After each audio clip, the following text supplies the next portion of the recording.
কি দেখে লোভ লাগছে তো? বিশ্বাস করো, তোমরা যদি এই ভর্তাটা একবার বানিয়ে খেয়েছো না বাড়িতে, তাহলে তোমরা ভর্তার প্রেমে পড়ে যাবে। যারা পছন্দ করো না তারাও ভালোবাসতে শুরু করো, বিশ্বাস করো। তো চলো প্রথমে রেসিপিটা তোমাদের সাথে শেয়ার করি। তার আগে একটা বড় কথা, এই কড়াইটা দেখে কেউ আবার প্লিজ জাজ করতে এসো না, কারণ এই কড়াইটাতেই আমার মা কিছুক্ষণ আগে রান্না করেছে।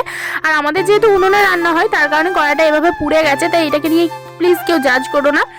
তো এটা মেজে নিলেই ঠিক হয়ে যাবে। তো তো রেসিপিটা বলি তোমাদেরকে। প্রথমেই কড়াইয়ের মধ্যে সর্ষের তেলে দুটো শুকনো লঙ্কা ভেজে নিয়েছি, এরপর কয়েক কোয়া রসুন আর পেঁয়াজগুলোকে ভালো করে ভেজে নিয়ে তুলে রেখেছি। এরপর দিয়েছি ওই তেলের মধ্যে কিছুটা কুচো চিংড়ি মাছ, সেটাকে নুন, হলুদ গুঁড়ো, লঙ্কার গুঁড়ো দিয়ে ভালো করে ভেজে রাখছি। এরপর সবগুলোকে একসাথে মিক্সিতেও তোমরা বাটতে পারো বা শিলনোড়াতেও বাটতে পারো, যেটা তোমাদের ইচ্ছা। আমার কাছে টাইম কম ছিল তাই আমি মিক্সিতে বেটেছি। আর কিছু না, এবার ওপর থেকে শুধুমাত্র একটু সর্ষের তেল দিয়ে গরম ভাতে পরিবেশন করো এই রেসিপিটা। বিশ্বাস করো, মুখে লেগে থাকবে।